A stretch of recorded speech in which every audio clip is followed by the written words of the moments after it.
Sir, di ba ho nasa bahay lang ho si Trudis? Oo, kasama ni Honey. Bakit? Kasi ho, dumalaw daw doon kanina si Ched, pero wala daw ho doon si Trudis. Ganun? Wala.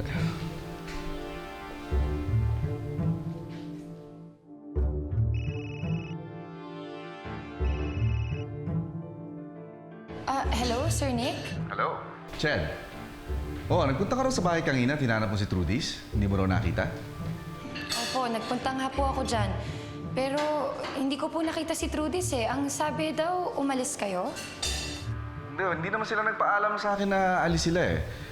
Pero baka naman nagkamali lang ang gwardya.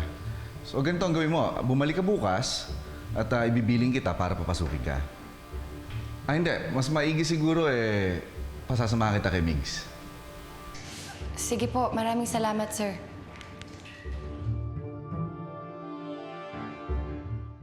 Upeng, baka lagi mong ginagalit si Lola Menang, ha? Masarap ba yung kinakain mo?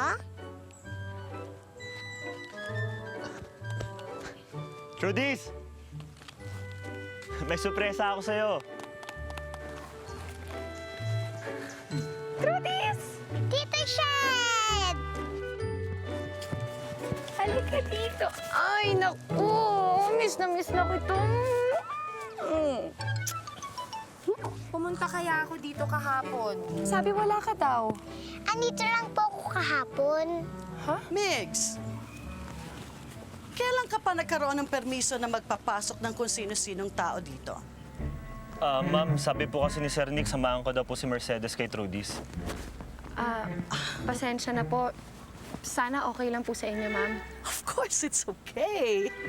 Kaya lang, syempre, alam mo na, intindihan mo rin ako na nag-iingat lang ako sa mga kung sino-sino pumapasok sa malawak na bakurang ito.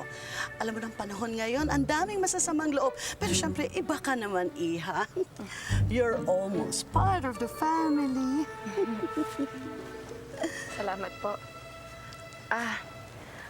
Trudis, okay ka lang ba talaga dito?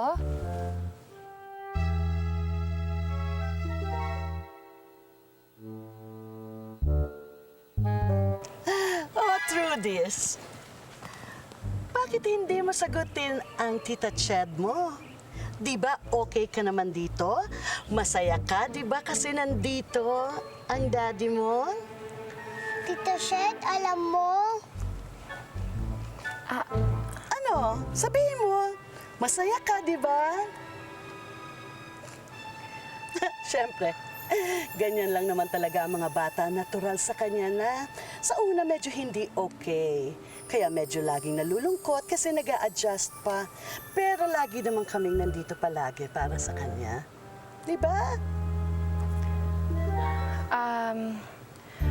Huwag niyo po sanang mamasamain to, ha? Pero kung pwede lang po sana, kung sakali lang naman na magkamali yung bata, sana po huwag niyo siyang sasaktan.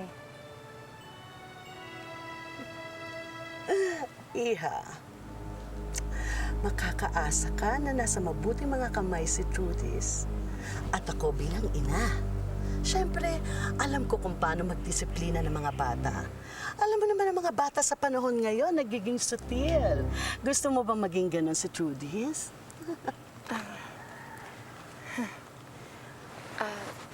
Trudis, sabihin mo lang sa akin, sabihin mo lang kay Tita Ched mo, okay ka ba talaga dito?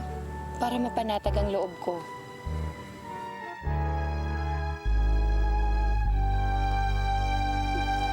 Okay ka, di ba? Okay lang po ako. Told you so.